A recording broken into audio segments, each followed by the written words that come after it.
stormy seas and lost souls. How is it? She's dreamt of this before. It's coming. Is it?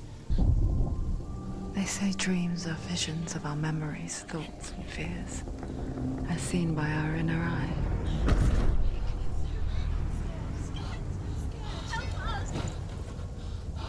But what if each one of us is always dreaming, even when awake?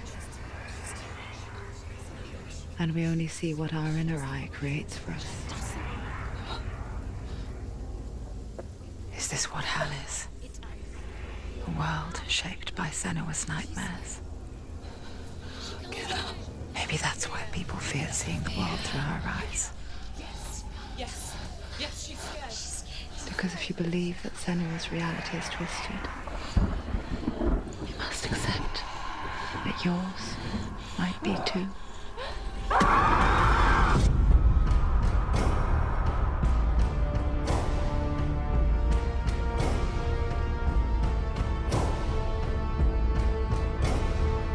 Hellblade: Senua's Sacrifice is a video game about Senua, a Celtic warrior on a vision quest into Viking territory. But what sets our hero Senua apart is that she suffers from severe psychotic mental illness. He knows she's getting closer. He can feel her coming closer. She's getting closer. They're watching. The original idea for Hellblade was to create a classic hero's journey, a journey of suffering, but one where the fantasy world is not another planet or alternate universe, but a world that is constructed in Senua's mind. But to do so would mean putting psychotic mental illness at the center of the experience, a subject that is still considered taboo, and a challenge that was both terrifying and exciting in equal measure. In Hellblade, the starting point was a newly discovered Celtic goddess called Senua in Ashwell, Hertfordshire. When first discovered, her name was thought to be Senua, a name which I liked and kept. I wondered if Senua might have been a Celtic warrior like Boudica who stood up to the Romans. While the Romans had conquered all of Europe, there was a group of Celts up in the furthest reaches of the Roman Empire that could not be conquered, the Picts. And so the Romans built a wall, called Hadrian's Wall, that spans across Britain from sea to sea to keep the Pictish barbarians at bay. The Picts were known for their war paint, painted on with woad, and their matted hair clumped with lime. And so Senua would be a barbarian Pict in this image. What's your name? Senua. I haven't seen you before. I don't leave home much. Oh, Zeno's daughter. I have to go. Wait. Orkney is off the coast of Scotland and was inhabited by the Picts, steeped in history and mystery, and so I made Orkney Senua's home and set the stage for a crisis. In the late 8th century, the first Vikings landed on the Orkney Islands. The population of the Picts crashed thereafter, replaced by the Norsemen of the 9th century. Were they wiped out?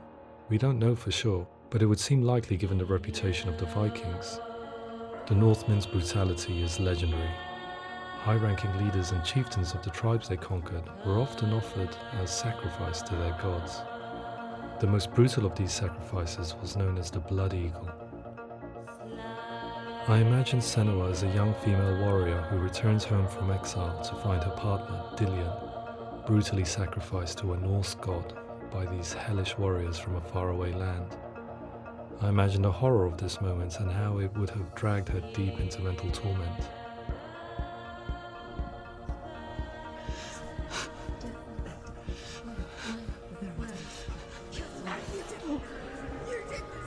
No!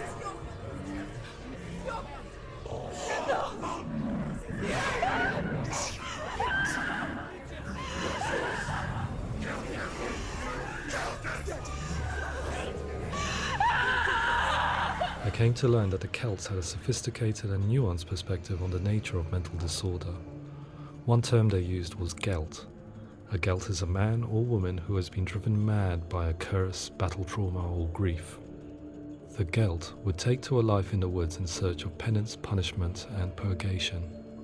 And so Senua became a gelt, cursed by darkness, looking for redemption in the wilds.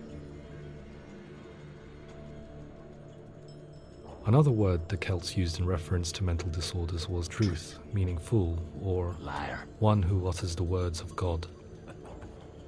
They tell of the mad sinner who flees battle into exile and takes on a beastly nature, growing feathers on his body. The character called Truth in Hellblade is based on a little-known person called Findan, an 8th century Irish Celt who was captured and enslaved by the Vikings, but eventually escaped to Orkney where he became a monk. I will tell you my stories of hell, if I may walk with you. Upon meeting Senua, it would be his stories that fuel her quest deep into their world of gods. The Northmen say the world will come to an end. The sun will grow black, the earth will sink into the sea, the stars will disappear, fire and water will meet, flames will play against the sky, the heavens and earth and all the world will be burned, all the gods will be dead, and the warriors of Valhalla and people everywhere. Senua, prepare yourself for Ragnarok, for it is nigh. So the stage was set for a new adventure, a journey into the Norse underworld called Hell, a vision quest fueled by madness and myth, a fantasy that was created by Senua's own mind, and one that we would experience through her eyes. This is your mission. This is your quest. There is nothing else left.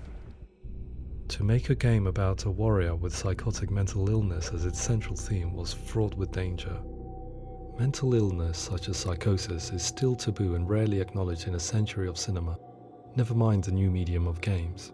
Where it does feature, it often conflates psychosis and psychopathy associated with a lack of empathy. It is unfortunate that these two words sound so similar that they are used interchangeably in media.